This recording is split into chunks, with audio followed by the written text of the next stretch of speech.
Assalamualaikum warahmatullahi wabarakatuh.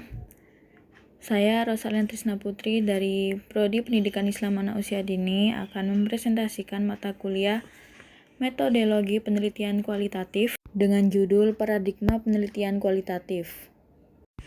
Penelitian pada hakikatnya adalah sebuah upaya untuk mencari kebenaran, untuk menemukan kebenaran atas kebenaran, bahkan membenarkan suatu kebenaran.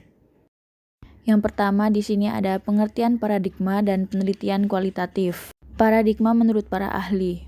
Paradigma menurut Bogdan dan Biklen adalah kumpulan longgar dari sejumlah asumsi yang dipegang bersama, konsep atau proposisi yang mengarah cara berpikir dan penelitian. Friedrich menambahkan bahwa paradigma merupakan suatu pandangan yang mendasar dari suatu disiplin ilmu tentang apa yang menjadi pokok persoalan yang semestinya dipelajari.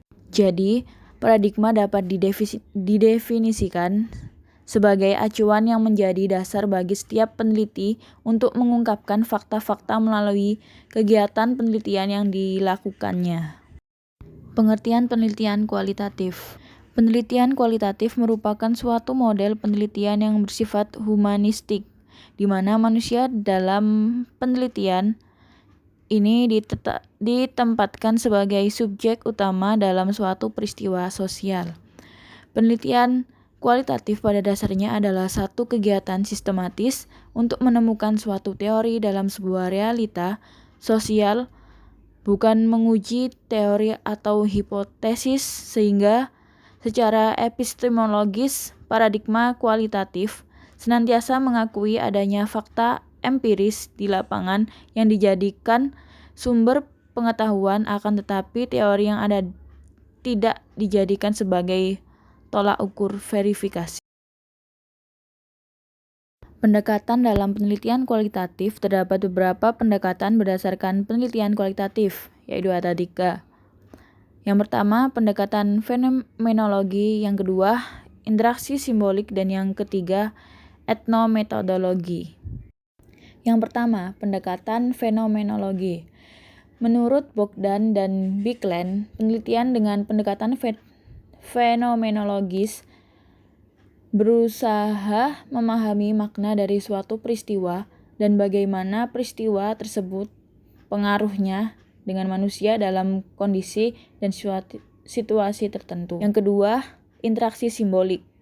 Interaksi simbolik merupakan suatu kerangka fenomenologi yang lebih baik dan terjabarkan atas pokok-pokok pemikiran yang lebih konkret. Yang ketiga, etnometodologi. Etnometodologi merupakan pendekatan yang lebih fokus pada bidang kajian yang diteliti atau subjek mater. Bidang kajian etnometodologi bukanlah suatu masyarakat yang khusus pada peristiwa tertentu, melainkan orang-orang yang berada dalam berbagai situasi dan kondisi yang ada dalam masyarakat. Selanjutnya ada jenis-jenis paradigma dalam pengertian kualitatif.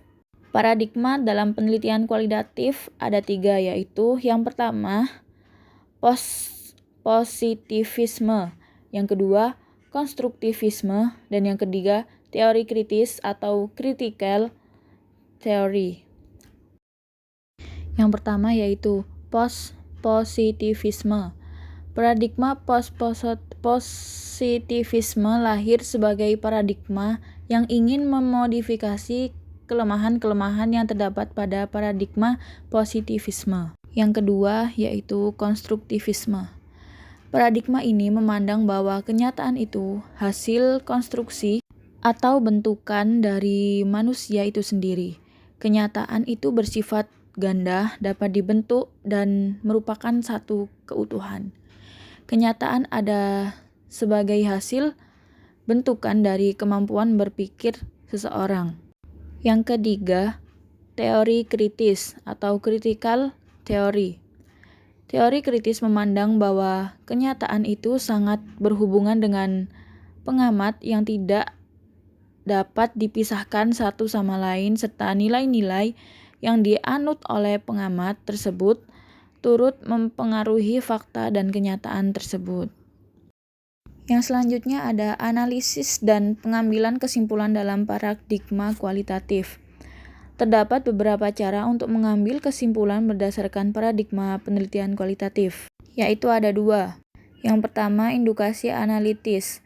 Indukasi analitis adalah satu pendekatan analisis dan pengolahan data yang mengelompokkan berbagai data tersebut ke dalam suatu konsep dan juga kategori tertentu, di mana data-data tersebut dijabarkan bukan dalam bentuk numerik, melainkan dalam bentuk deskripsi, yaitu dengan cara merubah dan mengolah data ke formulasi tertentu berdasarkan teori yang digunakan sehingga menjadi sebuah deskripsi atas suatu peristiwa atau realitas sosial yang terjabarkan secara padat dan mudah dipahami.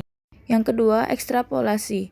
Ekstrapolasi merupakan cara analisis dan kesimpulan dengan cara melakukan simultan pada saat proses indukasi analitis. Analisis pengambilan kesimpulan pada pendekatan ini dilakukan secara bertahap. Dalam hal ini, mulai dari satu kasus ke kasus lainnya. Dari proses analisis tersebut akan diperoleh data akhir yang menunjukkan suatu gejala atau peristiwa tertentu yang nantinya menjadi suatu kesimpulan. Sekian penyampaian materi paradigma penelitian kualitatif yang saya sampaikan. Kurang dan lebihnya saya mohon maaf. Wassalamualaikum warahmatullahi wabarakatuh.